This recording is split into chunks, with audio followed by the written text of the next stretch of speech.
E o prazer de receber agora meu querido James Onig. Seja muito bem-vindo aqui. Hoje o Giro das 11, especialíssimo com Gentlemans, né? Começando com Florestan, entrando James Onig.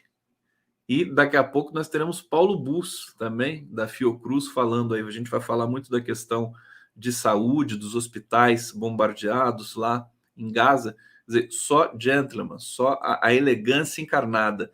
Eu tenho que fazer esse elogio, James Onik. Você sabe que eu sou teu fã, né? Tudo bom?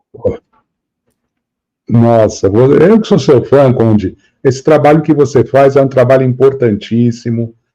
Puxa, muito obrigado pelo convite.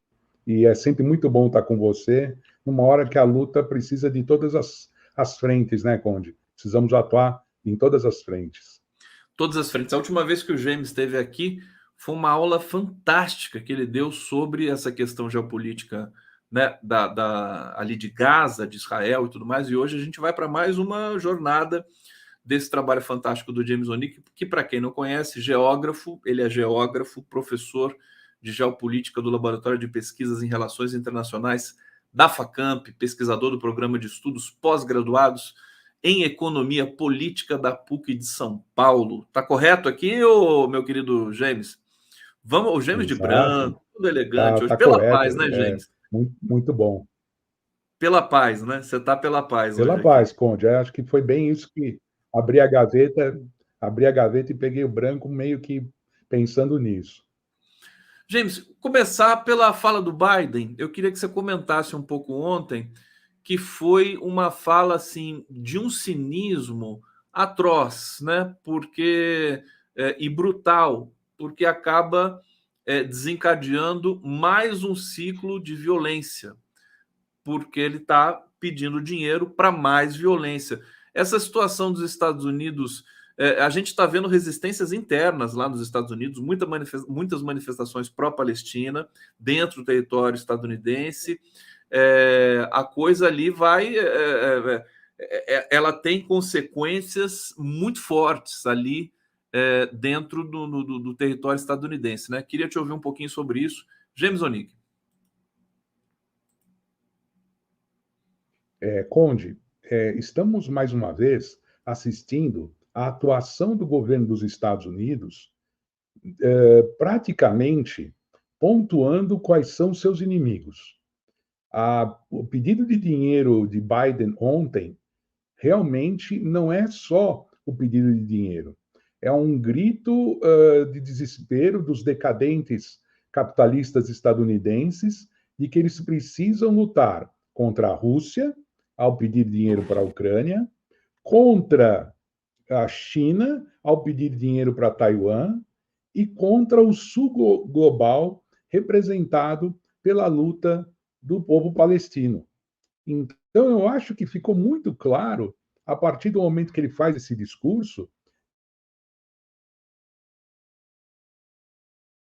novo, que eles acham civilizatória, e que pode ter consequências desastrosas e absurdas em escala mundial. Então, além do pedido de dinheiro já ser uma coisa muito estranha, Conde, além do pedido de dinheiro já ser altamente questionável, ele personaliza efetivamente Rússia, China, Sul Global, especialmente a luta dos palestinos nesse momento.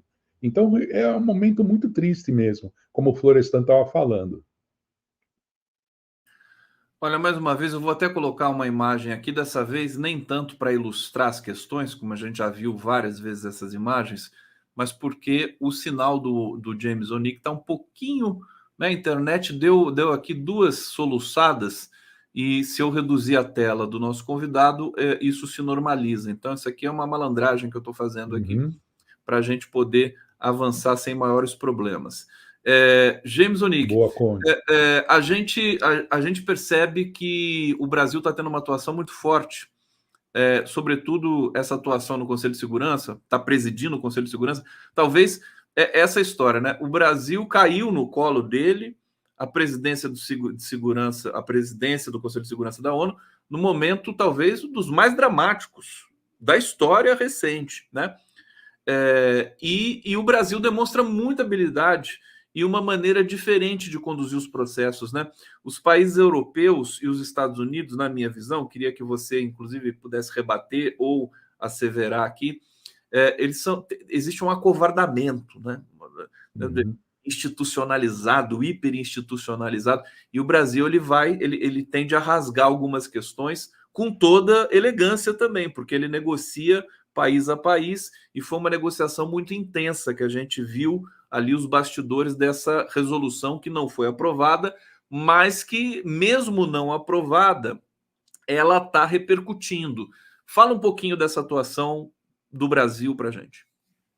A atuação da diplomacia brasileira, Conde, é irrepreensível neste momento. Com qualquer tipo de crítica que alguém tenha coragem de fazer, o Brasil marcou posição, fincou o pé na proposta de paz que já vinha sendo construída pelo atual governo na questão ucraniana e que eles reiteram praticamente da mesma forma na questão palestina e que, mais uma vez, os Estados Unidos, de forma vergonhosa, é o único voto dissonante na busca pela paz. Então, hoje de manhã, Conde, estava conversando com o Tardelli na TV Democracia, se me permite, e o Tardelli disse uma palavra muito legal. O nosso querido Tardelli disse: nós conseguimos mostrar ao mundo que os Estados Unidos, nesse quesito, está isolado. Está isolado. Eles se isolaram perante a opinião pública mundial, pelo menos. Agora, perante os governos aliados deles, eles vão ter muito ainda coragem, ímpeto, desfaçatez ou cinismo para tentar dizer que vão solucionar o problema. Mas eles estão isolados. E no Conselho de Segurança, eu queria destacar uma coisinha, Conde. Quando o Reino Unido e Rússia se abstêm de votar, tem um significado especial essa abstenção, porque como eles têm poder de veto, eles estão praticamente dizendo não vamos exercer o poder de veto. E isso coloca o Brasil como um grande negociador. A nossa diplomacia correu atrás, está correndo atrás para solucionar o problema e, portanto, o Brasil entrou realmente de cabeça e insisto sempre para aqueles que querem diminuir a nossa posição geopolítica, Conde, que é inadmissível. Eu fico muito pé da vida quando eu vejo deputados, senadores dizendo que o Brasil não deve entrar nesse campo, porque depende o futuro do Brasil, depende de como o mundo andar. Para nós construirmos uma pátria justa, nós precisamos que o mundo esteja em uma construção justa. Né? Para construir essa pátria justa, o mundo precisa estar em paz. E o Brasil tem que participar dessas reuniões. Não, e o Brasil já é reconhecido como uma liderança absolutamente importante. O Sarkozy disse que a ONU está num momento de falta de credibilidade, no que eu concordo com ele, e que a grande figura que traz, que ilumina, que traz credibilidade para as questões internacionais com relação à paz, à boa política e tudo mais, é o presidente Lula. Então, isso é muita responsabilidade para todos nós também, né, meu querido James Onick? A gente está até a imprensa convencional está elogiando o Lula com relação Lógico, à atuação internacional, né? sem Algumas raras dúvida. exceções, mas eles estão dizendo lá, né? É impecável, né? O resgate dos brasileiros, né, de Israel, é impressionante, né? Sim, sim. É difícil agora você criticar o governo numa hora que ele corre para solucionar as coisas, que ele busca a solução das coisas, e principalmente quando estamos ocupando uma posição burocraticamente central e que nos obriga realmente a tomar muito cuidado nos atos.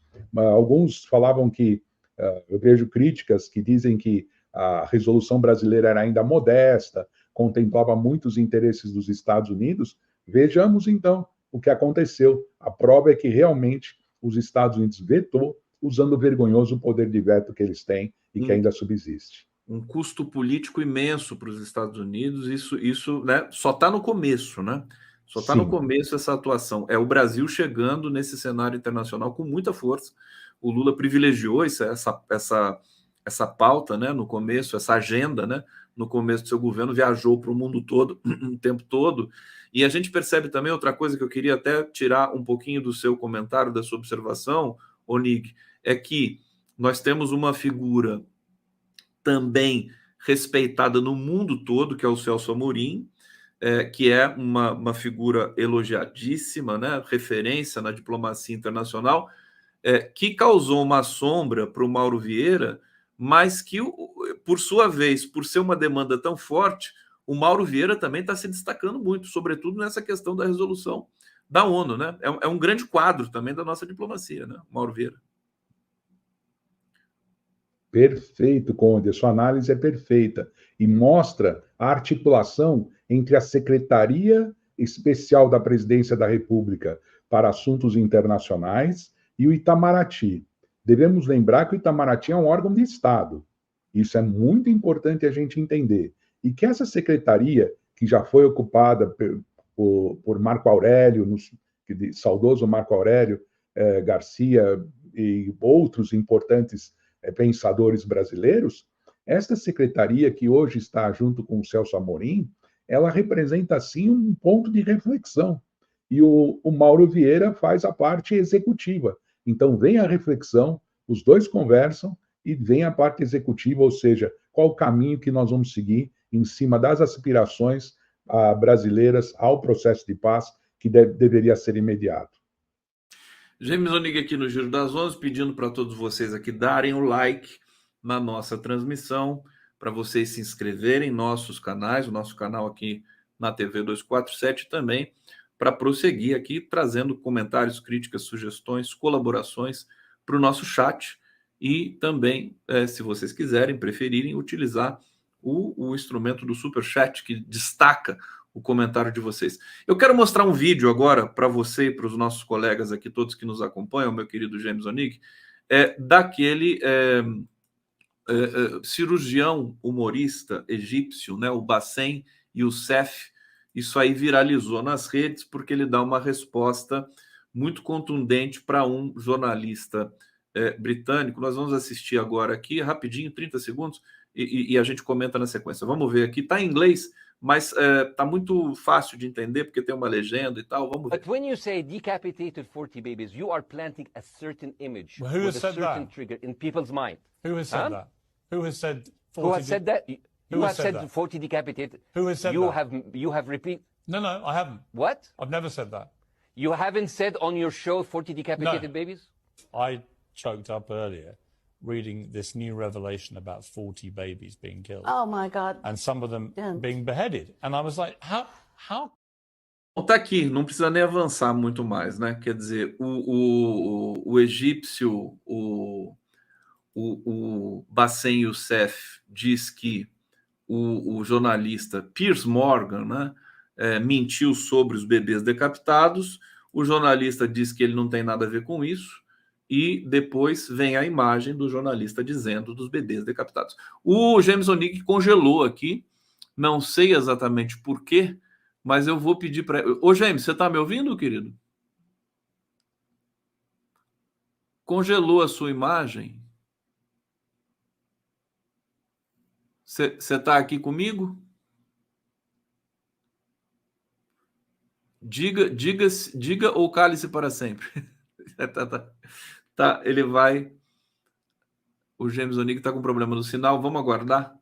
Ele deve reingressar aqui, ele vai reingressar daqui a pouco. Então, ótimo, né? Vamos esperar essa reentrada do James Onig. Enquanto ele vai se preparando para reentrar, eu vou trazendo comentários de vocês aqui no bate-papo. Hussein Brasil está dizendo, tentaram comprar o tal Pegasus. Pegasus era aquele dispositivo, né, de espionagem, né, que era, inclusive, deixa eu aumentar aqui, inclusive feito por Israel, né? A relação, só a gente lembrar também da relação íntima de Bolsonaro com Israel naquele período todo lá, que a gente já fica com uma certa, né, indisposição com relação ao Estado sionista que mata, né? Pedro Antônio Cândido, angustiados e desesperançosos, mas seguindo na luta. Obrigado, Pedrinho, um abraço para você, ele está aqui de novo. Imagine a logística para roubar 21 metralhadoras .50. Não foi tão logística assim, né? Foi malandragem, coisa de brasileiro, né, o Pedrinho? É aquela coisa, você erra na contagem, né? Faz aquela coisa, dá um desvio, vai fazer manutenção, bota aqui no carro, leva para casa, né? Uma coisa meio assim. Exército, as Forças Armadas estão precisando de um pouco mais de disciplina, né? Literalmente, para evitar esse tipo de assédio, esse tipo de prejuízo, porque afinal de contas nós que pagamos tudo aquilo lá, né? Eurico de Arruda Neto, após Gaza, os sionistas acabarão com a Cisjordânia. Violência na Cisjordânia aumenta muito. Claro que vocês devem estar acompanhando isso.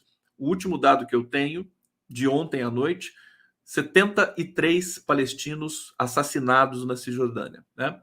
Como não bastasse Gaza, então agora as forças israelenses e colonos, né? Colonos, eles chamam eufemisticamente de colonos israelenses ali na Cisjordânia, matando palestinos, o que sempre inclui também crianças, né?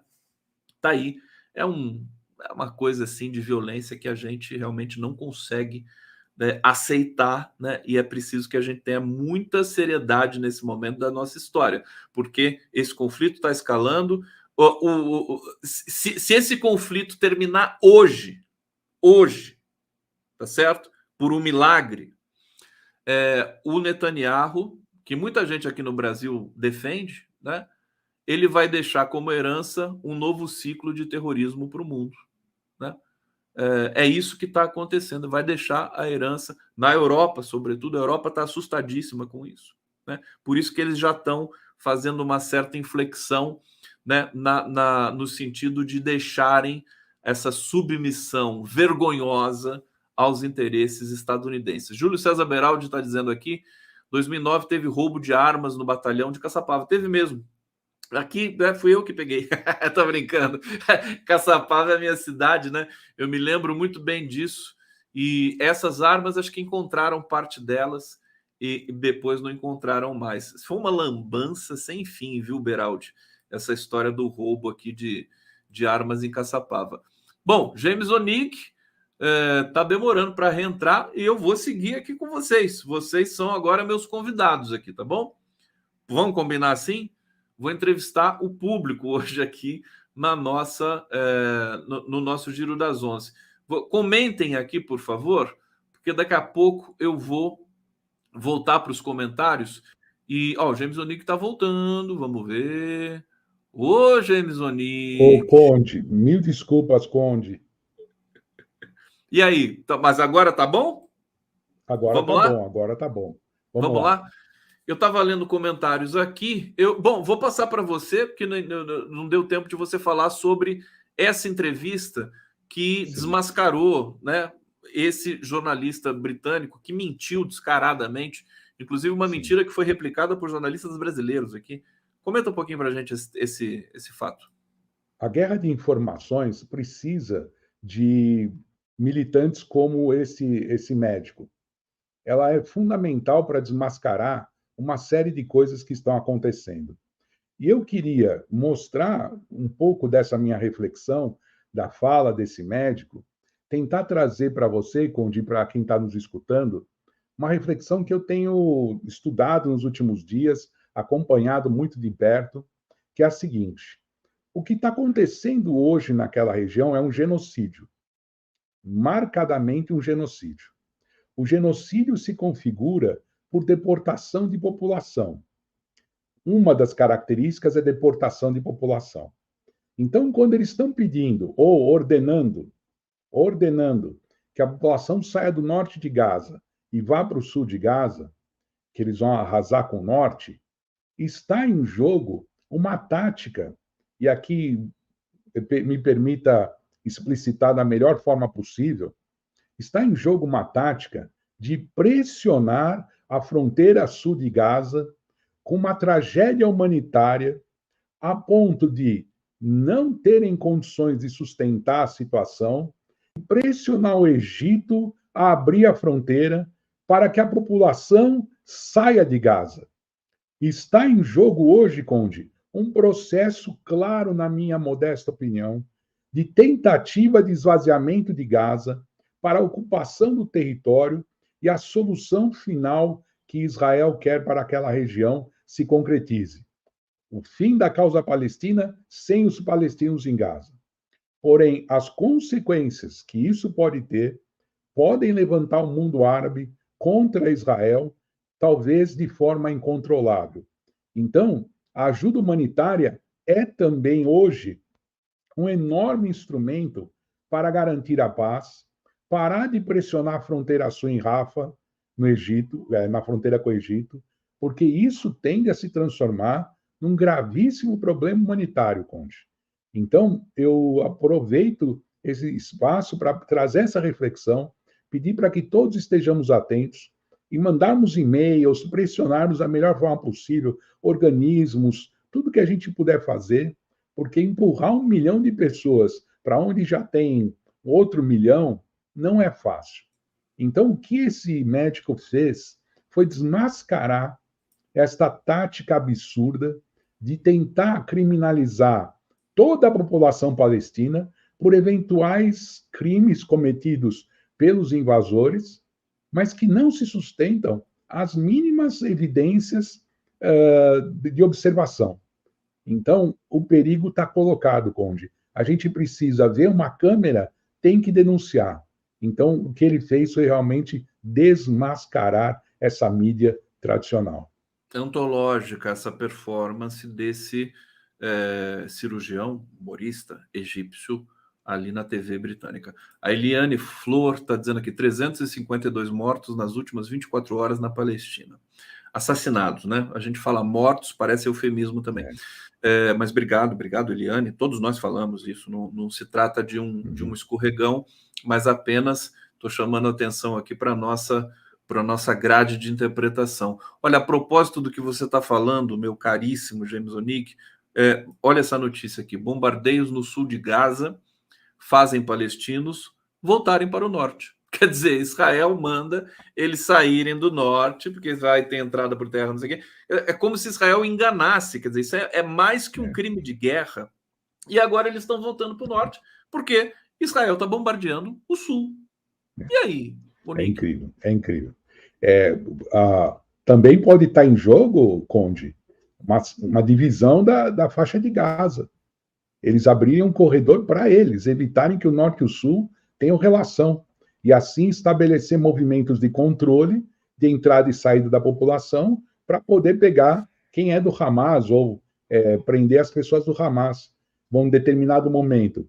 Agora vocês têm que sair daqui e atravessar um cordão policial militar que nós temos. Ali eles vão tentar identificar quem eles acham que é do Hamas ou quem é perigoso para eles. Então, esse movimento é um movimento típico de genocídio, típico de tentativa de guetificação de população, criar guetos para que essa população não tenha alternativas. James Onig, só fazer um parêntese aqui, porque eu recebi a Vartine,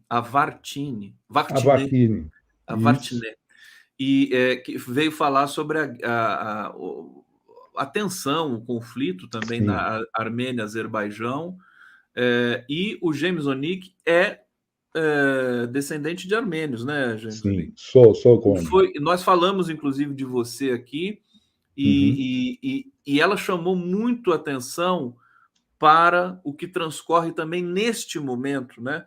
Foram 100 mil armênios que foram obrigados a sair ali de Nagorno-Karabakh, né? Exato. Essa espécie de enclave ali no território, enfim, entre Azerbaijão e Armênia. Eu queria que você comentasse um pouquinho, depois a gente volta a falar ali de Gaza.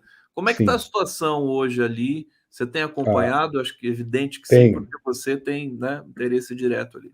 Tenho sim, Conde. O problema ali, ele escalou muito rapidamente, em poucos meses, porque havia um corredor de passagem humanitária. Veja só a ideia do corredor, né, Conde?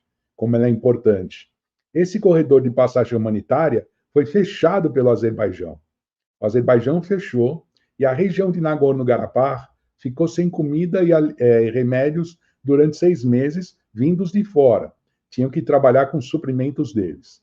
Depois de 6 meses esgotados, o Azerbaijão começa um ataque violento, exatamente aí, Conde, um ataque violento contra Nagorno-Karabakh. Fecha o corredor e, a partir daí, Conde, não teve o que fazer. A população teve que fugir para o território armênio, da República da Armênia, e abandonar suas terras ancestrais. Agora o Azerbaijão está em pleno domínio daquelas terras e os armênios perderam seu espaço. Azerbaijão fazendo o papel de Israel ali, né? Aliás, é? Aliás, é um grande aliado de Israel. É um aliado de Israel.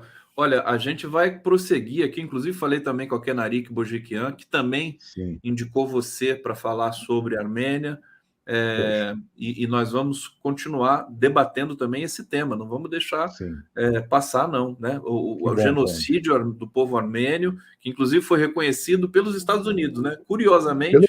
Pelo Biden. Curiosamente, pelo Biden. Aí é que tá. O Biden reconhece o genocídio no momento onde a Turquia conversava com a Rússia, que é a grande perpetradora do genocídio, é o Império Turco-Otomano. Eles sempre negaram, nunca quiseram assumir. O Biden assume justamente quando Erdogan e Putin estão próximos. E a gente sabe que o Erdogan é um fiel da balança importantíssimo nessa política internacional. Porque ele, ao mesmo tempo, é da OTAN, mas, ao mesmo tempo, tem influência no mundo islâmico. Ao mesmo tempo, ele é Europa e, ao mesmo tempo, ele é Oriente. Então, ele usa dessa dualidade. A Turquia tem um peso enorme nesse jogo, inclusive nessa questão de Gaza, eles vão ter um peso enorme na possível solução. O Brasil é um interlocutor com a Turquia, por serem países de grande amplitude regional e também mundial agora. Então, o jogo é bem perverso. E o Azerbaijão conta com esse apoio israelense porque existe uma minoria azerbaijana no norte do Irã. Então, o que acontece, Conde? Israel apoiando o Azerbaijão, sempre fica aquela questão de eles poderem usar o Azerbaijão para atacar o Irã. Sempre existe essa ligação. Olha só, um cenário assaz complexo. E aí, então, eu vou fazer a pergunta de 1 milhão de yuans para você, meu querido Onig, porque eu tô muito preocupado, estou vendo esse conflito escalar, eu estou vendo ataques a embaixadas de Estados Unidos e Israel em todos os países do Oriente Médio, todos os países árabes, né? Todos entraram. Você tem manifestações diárias em massa da população dos países árabes e também na França, na Alemanha, no Reino Unido, nos países europeus. No Brasil, a gente começa a ter manifestação pró-Palestina, nos Estados Unidos, aquela cena histórica de judeus americanos invadindo, ocupando o Capitólio e fazendo um pedido por cessar-fogo, e a absoluta tragédia desses negociadores com mais poder, como Estados Unidos e o próprio Israel e Reino Unido. Eles não estão sabendo lidar com a situação, a coisa está escalando, e eu acho que nós estamos às vésperas de algo inédito, né? Eu queria ouvir um pouquinho você sobre isso. Há chance desse conflito? Qual é a maior chance dele perdurar ou dele, digamos, começar a encolher a partir de movimentações diplomáticas internacionais? Conde, em função da pressão humanitária, é possível que nas próximas semanas, do ponto de vista humanitário, algumas soluções apareçam, porém, a tensão criada pela resposta desproporcional de Israel, a tensão criada por este tipo de atitude genocida, ela vai persistir a ponto de, na minha opinião, a reação palestina, a reação de grupos árabes, de grupos islâmicos, podem, sem dúvida alguma, repercutir também na escala internacional, com ataques, bombas e tudo mais que eles puderem usar para chamar a atenção, infelizmente, para este tipo de situação que é inadmissível. Inadmissível. Florestan foi cirúrgico. Há uma semana quem é humanista, quem é progressista, tem dificuldade de engolir isso, Conde. A gente fica com dificuldade de engolir essas imagens. Então, é a hora do mundo saber também que pode sim pressionar Israel, porque pressionar Israel não é de forma alguma pressionar o judaísmo. É o contrário, é você respeitar cada vez mais o judaísmo, é respeitar cada vez mais a população trabalhadora de Israel. Mas não podemos deixar de condenar o governo israelense. As forças de defesa de Israel não podem fazer isso com seres humanos, com a casa das pessoas. Não pode, eles não têm esse direito. E quando a gente observa essas imagens que você nos traz, e são oportunas sim, Conde, elas têm que realmente chocar a gente não pode deixar de dizer que atualmente isso vai levar, na atual conjuntura, hoje, isso vai levar a uma escalada de violência que pode se estender muito para além do fim do ataque e para além da entrada de ajuda humanitária. Porque a sequela humanitária que vai aparecer daí, eles acabaram de criar um movimento que não vai parar. Infelizmente, a reação não vai parar. Acendeu o mundo todo, a gente está assistindo isso, e povo na rua Sim. muda a dinâmica geopolítica, sem dúvida nenhuma, né, Sem dúvida.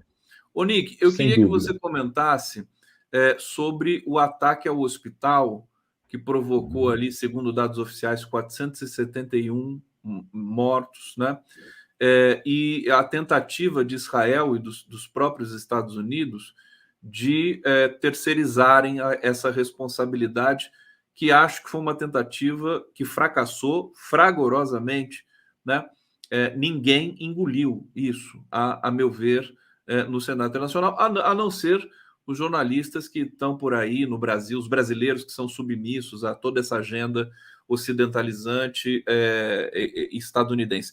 Fala um pouquinho sobre isso para a gente, né? Da tragédia diplomática que é negar Sim. um ataque dessas proporções. Sim. Eu lembro que na entrevista do médico, ele termina a entrevista mostrando a foto da casa da família da esposa dele, toda destruída lá, no final daquela entrevista. Por que eu pego o gancho a partir daí, Conde? Eles estão negando o óbvio. Isso, eu até vou mais longe. Eu praticamente não quero saber de onde veio a bomba. Porque eles ameaçaram esse hospital várias vezes. Eles avisavam os administradores: tirem as pessoas daí que nós vamos atacar. O que me passa a impressão de que realmente o que interessa é essa afirmativa. Lógico, você vai falar: então existe a possibilidade de ter acontecido um míssil fogo amigo? Eu descarto. Pelo pouco que eu entendo de armas, Conde, eu descarto. Não, e sem querer te interromper, só Pois para não. destacar aqui, a Al Jazeera, essa agência, né, árabe de notícias que tem o respeito de todos nós no mundo todo, ela fez um mini documentário explicando que ela desmontou, né, a argumentação disso aqui, é muito frágil, né? Muito frágil mesmo essa história de falar que falhou um míssil e tudo mais, porque eles usaram as imagens da Al Jazeera, então eles se sentiram e fizeram isso, explicaram, e acho que assim é insustentável, né? Insustentável. E os administradores do hospital fizeram uma coletiva, se eu não me engano, é um grupo religioso, um grupo missionário. Eles disseram que já tinham caído bombas naquela região, que ela já estava sendo visada. Então, o ataque a um hospital, ele potencializou os protestos, potencializou a nossa indignação, e as repercussões desse ataque fizeram com que o Biden ficasse meio perdido na viagem dele, Conde. A viagem dele foi um abraço estranho no Netanyahu, que puxa ele para um abraço, Biden meio sem jeito. Os assessores devem ter buzinado na orelha dele o que tinha acontecido.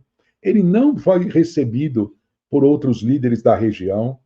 Então, marcou posição de que a injustiça e a desproporção, ou chamada assimetria, né, tão visível entre palestinos e israelenses, consumiu a vida dessas 471 pessoas, muitas delas crianças, e que não pode ficar impune.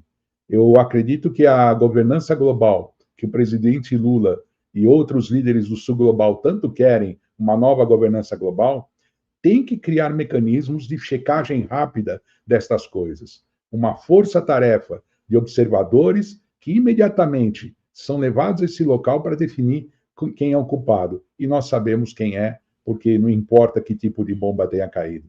O que aconteceu já tinha sido avisado e que seria atacado. James Onig aqui no Giro das 11. A gente está terminando aqui essa participação fantástica do James Onig.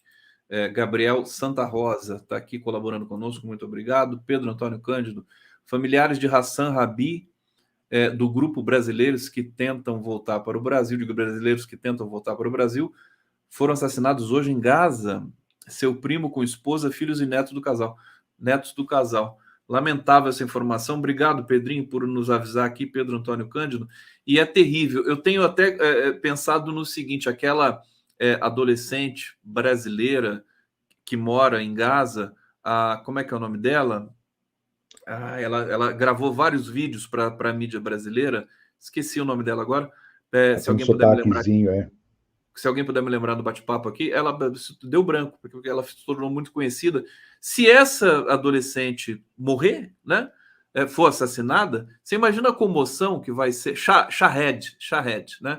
A comoção que vai ser no Brasil, como é que o Lula, que está totalmente mergulhado nessa questão, né? O avião está lá esperando no Cairo, né, abrir essa fronteira que não abre nunca, Onig. Então eu deixo essa questão para você fazer um comentário final para a gente aqui. O Conde, os esforços diplomáticos têm que seguir o máximo possível. A nossa diplomacia, é escusado dizer que são jovens altamente capazes. Toda diplomacia tem problemas, Conde, mas nós estamos com um corpo diplomático de primeira linha. O pessoal sabe trabalhar noite e dia, está dando gás para resolver isso, mas isso também depende da gente. Se a gente confia, e eu chamo a atenção para 10 segundinhos, Conde, eu juro que eu não vou me estender, 10 segundinhos. Se a nossa indignação é bem diferente da indignação que aconteceu com a guerra russo-ucraniana, porque existe alguma coisa que está nos dizendo que aquela guerra russo-ucraniana, com todas as injustiças, com todas as dificuldades, invasão, não invasão, ela tinha um passado de construção de disputas. Essa não é uma disputa. São 75 anos de opressão. Por isso que a opinião pública mundial está reagindo. E Israel não tem a mínima consideração com isso. E por isso eu acho que a gente também tem que fazer a nossa parte. Ir para as manifestações, mandar e-mail, prestigiar a nossa mídia independente, para que as repercussões cada vez maiores pressionem os líderes e possamos ter a solução, pelo menos, da questão humanitária neste exato momento. James Onig, sempre bom, obrigado, viu, pelo carinho e generosidade de você atender o pedido, de vir aqui. Você sempre muito querido. Muito bom te ouvir sempre, né? E logo a gente se encontra novamente. Esperamos que numa situação, numa conjuntura um pouco melhor. Se não for, nós estaremos aqui para denunciar e para lutar contra esse abuso, né? Com essa desumanidade que toma o mundo nesse momento.